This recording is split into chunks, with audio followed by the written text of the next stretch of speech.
Hello everyone, welcome to another video. 4 Feb को UPSC ने 2026 की नोटिफिकेशन दे दी है और एज यूजुअल बहुत सारे डाउट्स आ गए हैं हमारे पास और लास्ट 2 दिन के अंदर काफ़ी सारे डाउट्स पूछे गए हैं।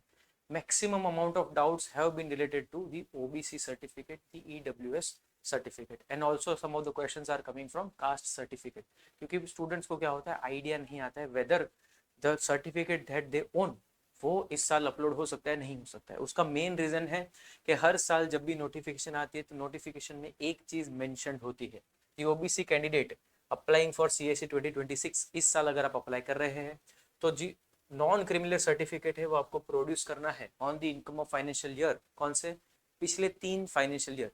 पिछले 3 फाइनेंशियल ईयर में ये वाला ईयर हमें भूल जाना है क्योंकि ऑलरेडी एक रनिंग फाइनेंशियल ईयर है। हमारा फाइनेंशियल ईयर चलता है from March two April. Okay, हमारा फाइनेंशियल ईयर चलता है फ्रॉम, जो यहाँ पे मेंशन है, दी 31st तक हमारा फाइनेंशियल ईयर चलता है। स्टार्ट होता है फ्रॉम 1 अप्रैल, चलता है 31 मार्च तक। तो क्योंकि हम अप्रैल में हैं तो ये वाला हमारा जो फाइनेंशियल ईयर है that is a financial year 25/26। तो ये वाला नहीं गिना जाएगा। इसके पहले वाले 3 फाइनेंशियल ईयर 22-23, 23-24 और 24-25, ये 3 फाइनेंशियल ईयर के इनकम टैक्स रिटर्न किसके? आपके पेरेंट्स के। It is the parents income tax return जो गिना जाएगा, not the candidates.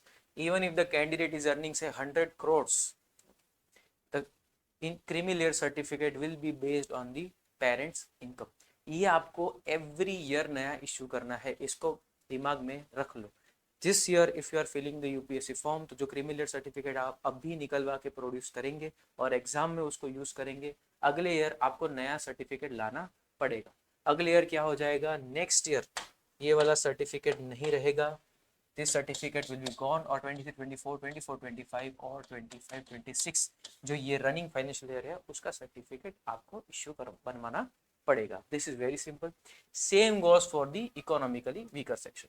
Economically weaker section reservation must be issued based on income and asset certificate for the financial year 24-25 this year.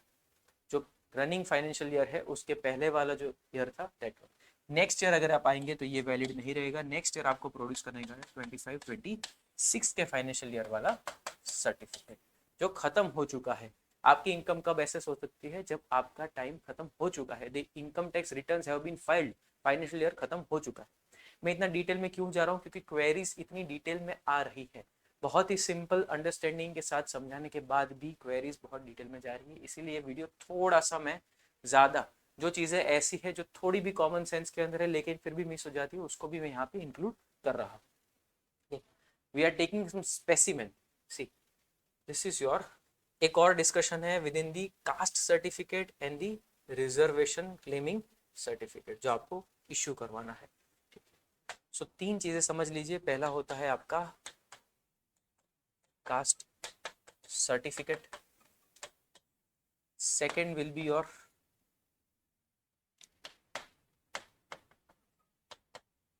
Creamy layer certificate या फिर non creamy layer जो बताएगा कि आप एक क्रीम को बिलोंग नहीं करते हैं। Third certificate will be self declaration. ये 3 चीजें यूपीएससी मांगता है। ठीक है, 3 चीजें हमारे पास रिक्वायर्ड होती। Caste certificate is only issued once in your lifetime. आपका जो बर्थ हो गया, तो अगर आप किसी स्पेसिफिक कास्ट में अगर आपका बर्थ हुआ है, if you are belonging to a schedule caste, if you are belonging to a other backward class, और if you are belonging to say schedule tribe, तो वो जो सर्टिफिकेट है वो लाइफ में सिर्फ एक ही बार इशू होगा। तो कास्ट सर्टिफिकेट होगा आपको, वो once in a lifetime रहेगा। नॉन क्रिमिलियर सर्टिफिकेट है ओनली फॉर ओबीसी। तो एनसीएल है वो सिर्फ ओनली फॉर ओबीसी कैंडिडेट्स है, जिसकी क्राइटेरिया करंटली है 8 lakh per annum. So if your parents annual income combined is less than 8 lakhs per annum, then आपको ये नॉन क्रीमिलियर वाला सर्टिफिकेट मिलेगा। Otherwise you belong to the creamy layer. इसके बहुत सारे क्लॉजेस है, कौन सी जॉब गिनी जाती है विद इन दी क्राइटेरिया, कौन सी नहीं गिनी जाती है, कौन सी टाइप ऑफ इनकम गिनी जाती है, कौन सी नहीं गिनी जाती है, what type of post if your family is holding तो गिना जाता है, नहीं गिना जाता है। एक वेल्थ का भी छोटा सा क्राइटेरिया है बेस्ड ऑन दी लैंड जो आप ओन करते हैं या फिर आपके पेरेंट्स ओन करते हैं। इसके लिए आपको क्या करना है, पहले जाके गाइडलाइंस पढ़ लीजिए। अगर वो भी आपको बहुत ही डिफिकल्ट लग रही है तो आप क्या करेंगे, ऑटोमेटिकली अपने जो इश्यूअर है, जो आपके डेजिग्नेटेड इश्यूअर है, जो आपको ये सर्टिफिकेट इशू करके देंगे, उनके पास जाइए और सारी क्लैरिटी ले लीजिए। घर पे बैठे कंफ्यूज मत होइए, सिर्फ ये अंडरस्टैंडिंग लीजिए कि अगर आप ओबीसी कैंडिडेट है तो आपको 2 सर्टिफिकेट की जरूरत पड़ेगी। First is your caste certificate जो आपके बर्थ पे मिलेगा, second is your non criminal certificate जो एवरी ईयर आपको इशू करवाना पड़ेगा। तो NCL is only for OBC. SC ST को चाहिए सिर्फ ओनली कास्ट सर्टिफिकेट।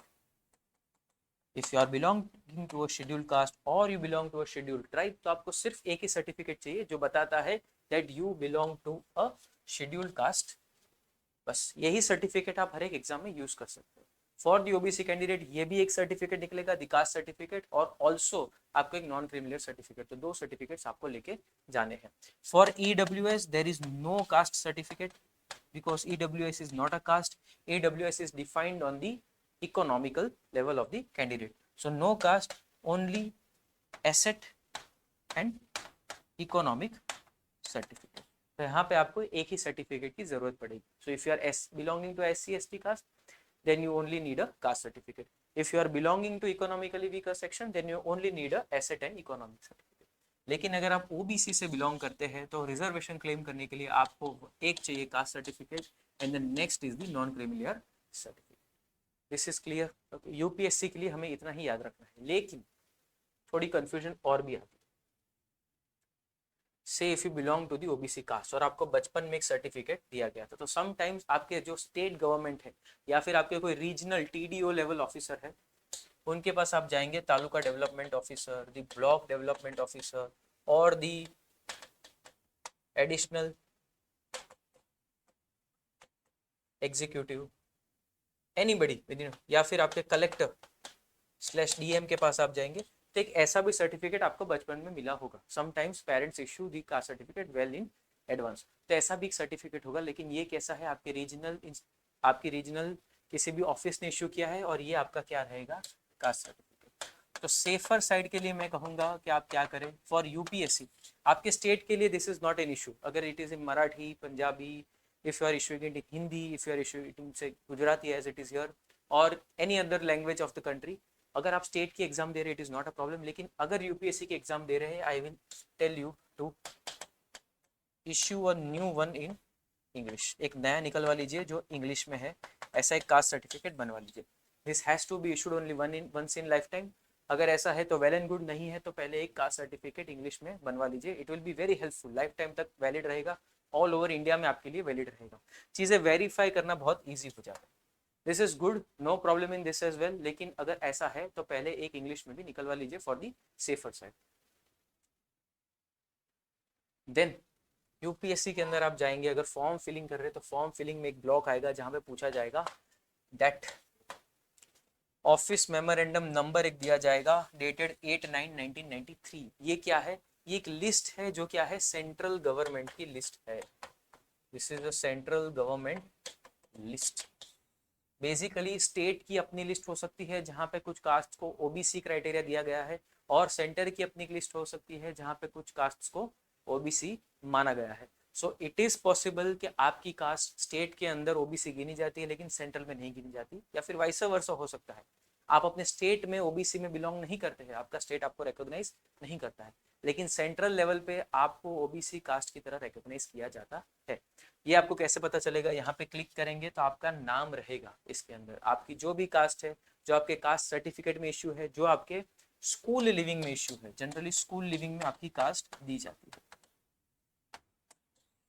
या तो आपके कास्ट सर्टिफिकेट में ये नाम होगा या फिर स्कूल लिविंग में नाम होगा। ये नाम अगर इस लिस्ट में है तो ही आप एलिजिबल है for the central government reservation. ये भी UPSC automatically while filling the form दे देती है आपको। और ये है मेमोरेंडम नंबर 2017 जहां पे बताया गया था कि 8 lakh will be ceiling. Ceiling का मतलब इससे ऊपर की पेरेंटल इनकम नहीं गिनी जाएगी फॉर दी नॉन क्रिमिनल। इसके ऊपर अगर आपकी पेरेंटल इनकम है तो आप क्रिमिनल में चले जाएंगे। तो ये दो चीजें यूपीएससी अपने आप ही फॉर्म में देता है। आप एफएक्यूज में जाएंगे तो भी आपको ये चीज मिलेगी और फॉर्म में बाय डिफॉल्ट दी गई है।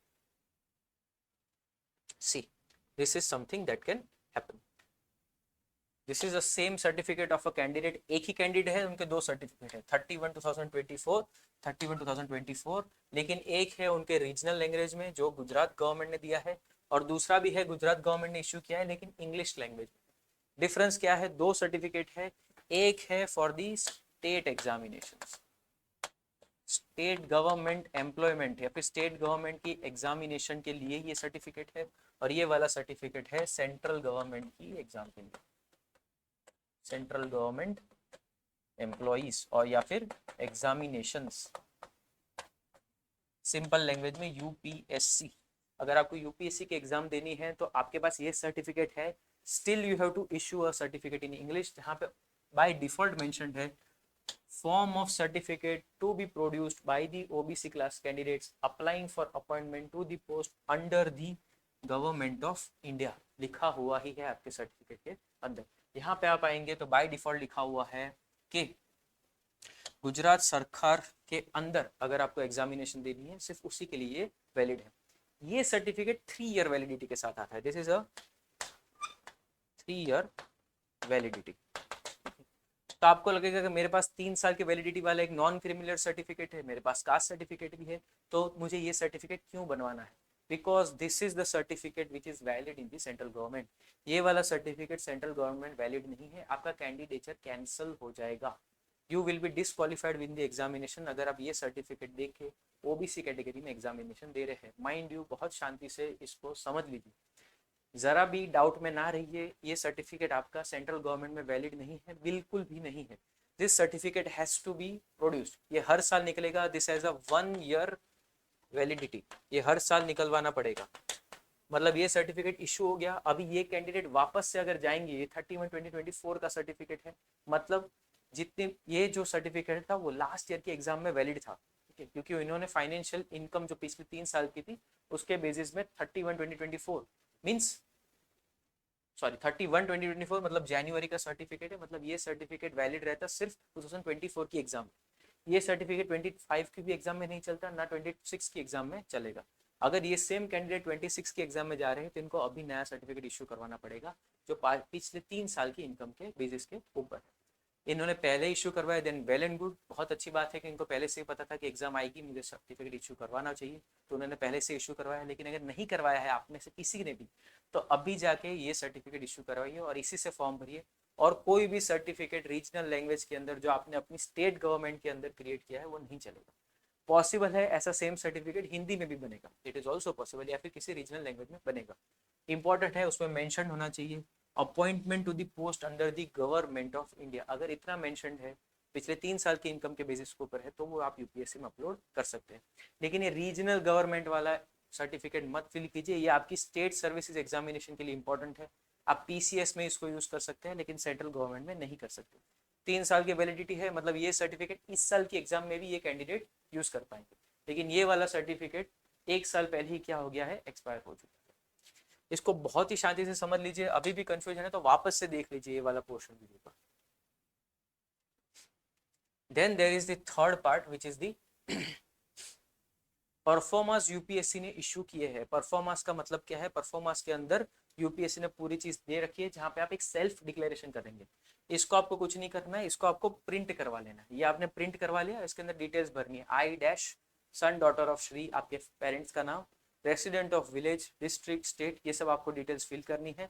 और आपको बताना है कि जो मेमोरेंडम हमने दो अभी डिस्कस किए, जहाँ पे एक सेंट्रल गवर्नमेंट की लिस्ट थी और नीचे क्राइटेरिया था 8 लाख का, वो उस दोनों के अकॉर्डिंग मैं बिलोंग करता हूँ टू दी नॉन क्रिमिलियर, ये मान के आपको सिग्नेचर, फुल नेम और एड्रेस लिखना है, और ये भी अपलोड यूपीएससी मांगेगी। पिछले साल भी ये चीज हुई थी, इस साल भी हुई थी। तो आपके 3 डॉक्यूमेंट्स हुए, the caste certificate, the non creamy layer certificate and the self declaration form, जो आप प्रिंट करेंगे, इसके डिटेल्स फिल करेंगे और इसको साइन कर देंगे।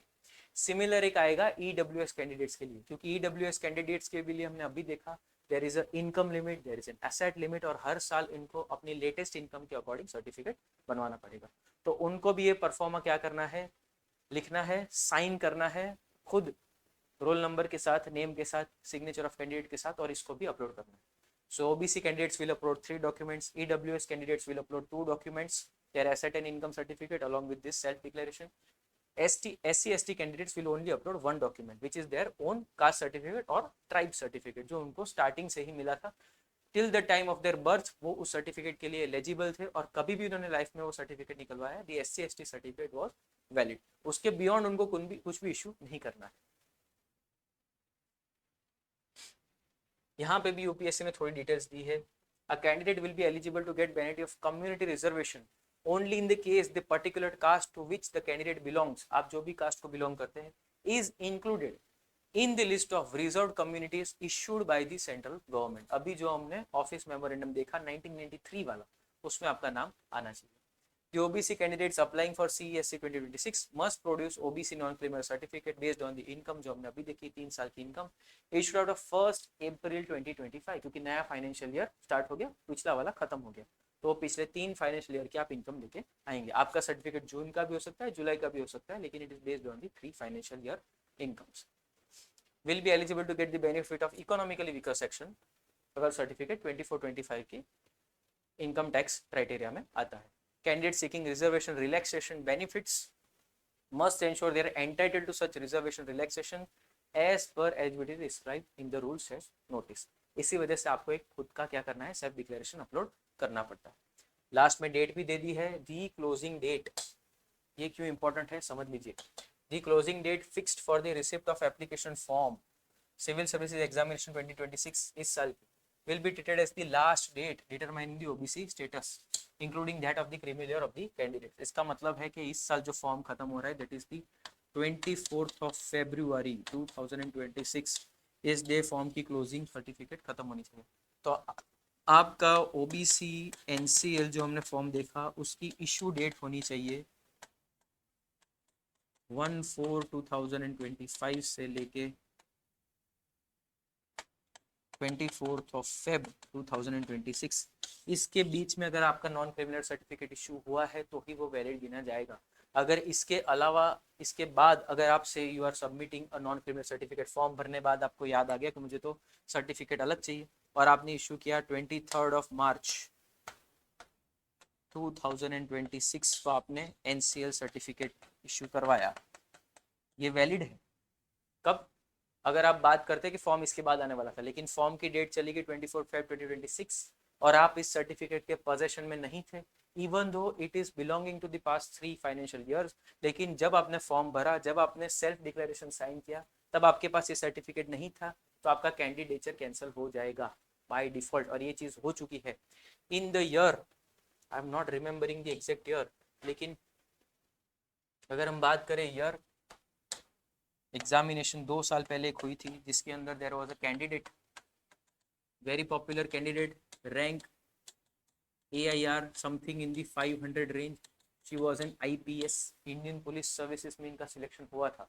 Next year, this is very recent thing, I am telling this is around 2023 and this is around 2024, same candidate का रैंक आया, इम्प्रूव हो गया इनका rank AIR 25 and she got IAS, but उन्होंने क्या किया, EWS सर्टिफिकेट नया नहीं बनवाया।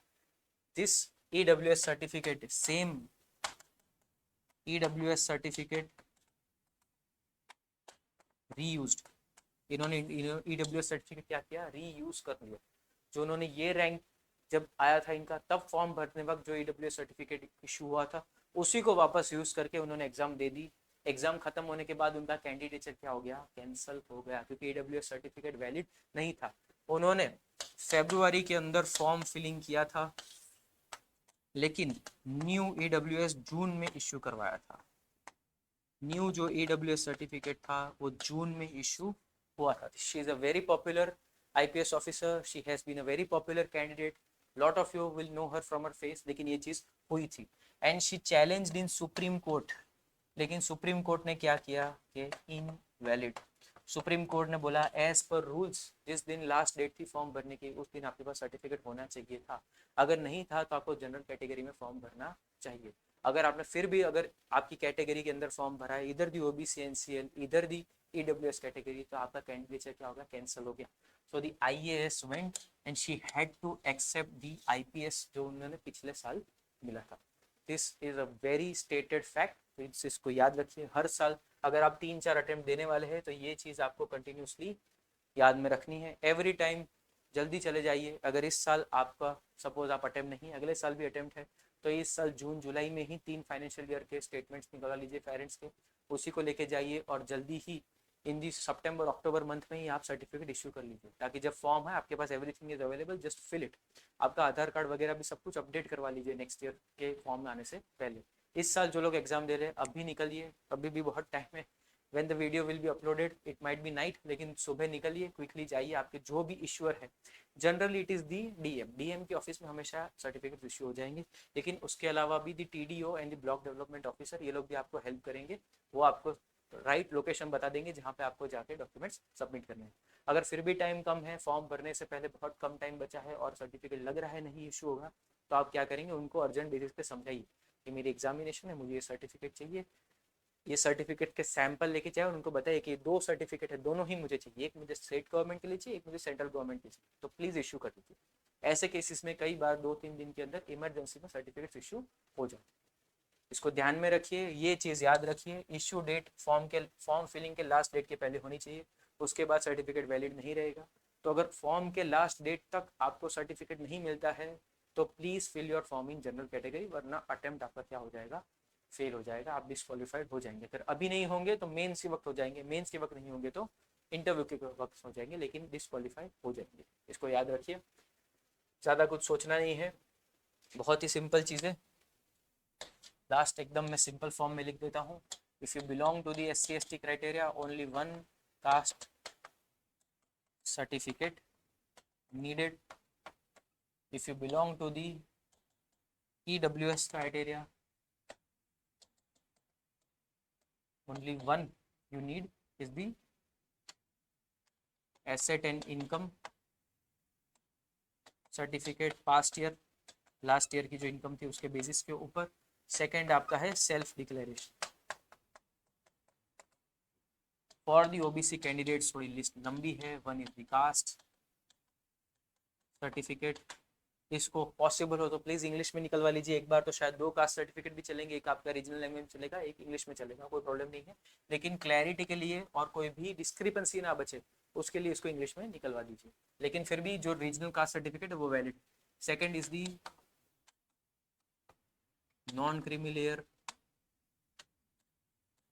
3 ईयर इनकम। इसमें ध्यान रखिए स्टेट एंड सेंट्रल दोनों क्या है, डिफरेंट है। स्टेट के सर्टिफिकेट्स में स्टेट गवर्नमेंट लिखा होगा, सेंट्रल के सर्टिफिकेट में सेंट्रल गवर्नमेंट लिखा होगा। स्टेट का सर्टिफिकेट ज़्यादा वैलिडिटी वाला होगा, central government regardless who you are in the country आपका एक ही साल के लिए वैलिड रहेगा। 3 years validity, this is 1 year validity. और थर्ड आएगा आपका सेल्फ डिक्लेयर, ठीक है। This is the important part. ये सर्टिफिकेट आपका रीजनल लैंग्वेज में, तो अभी आपको स्ट्रेस नहीं रहना है क्योंकि आपके नॉन क्रिमिनल में आपकी कास्ट मेंशन होगी, लेकिन फिर भी अगर टाइम है, say you are appearing in the next year, तो एक कास्ट सर्टिफिकेट भी इंग्लिश में करवा लीजिए for the safer side, will be very happy. और ये सारे नाम याद रखिएगा, इन सब के अंदर आपका नाम पॉसिबल हो तब तक 10th की मार्कशीट के साथ मैच होना चाहिए, तो कोई भी डिस्क्रिपेंसी नहीं रहेगी, बहुत ही सीमलेसली आप निकल जाएंगे। Also make sure you are not hiding anything. अगर कोई भी इनकम वगैरह हाइड कर रहे हैं, आगे जाके पकड़ा गया तो आप सर्विस से भी डिस्क्वालीफाई हो जाएंगे, एग्जाम से भी डिबार हो जाएंगे। अगर आप ऐसी कोई भी एक्टिविटीज में पकड़े गए हैं तो आपका पूरा कैंडिडेचर भी डिस्क्वालीफाई तो हो ही जाएगा, लेकिन एग्जाम से डिबार हो जाएंगे। तो कुछ भी झूठ मत बोलिए। अगर आपके पास सर्टिफिकेट इश्यू करवाने लायक प्रॉपर डॉक्यूमेंट्स नहीं है या फिर आपकी एलिजिबिलिटी नहीं हो रही, तो rather than going for any sort of corrupt practices, make sure you are going for the general category. क्योंकि बहुत बार ऐसा होता है, एजेंट को आप पकड़ेंगे तो एजेंट बोलेंगे कोई बात नहीं, आप मुझे 2-3 चीजें दे दीजिए, मैं इतने पैसे ले लूंगा और आपको सर्टिफिकेट दे दूंगा। Never fall in those traps, always go for eligible criteria, always follow the eligibility criteria. बहुत ही ऑनेस्ट रहिए, लीगल मैनर में जाइए, एक प्रॉपर ओपन हार्ट के साथ जाइए और ये सेल्फ डिक्लेरेशन साइन करिए। किसी भी चीज़ में आप कोई भी टाइप की चीटिंग करने की सोचेगा भी मत, वरना आपकी एग्जाम खराब हो जाएगी, आप डिस्क्वालीफाई हो जाएंगे या फिर अल्टीमेटली डीबार हो जाएंगे। So this was it, thank you very much. और भी कोई डाउट्स है तो कमेंट सेक्शन में पूछ लीजिए, मैं कमेंट सेक्शन में आपको रिप्लाई कर दूंगा। Okay, thank you very much.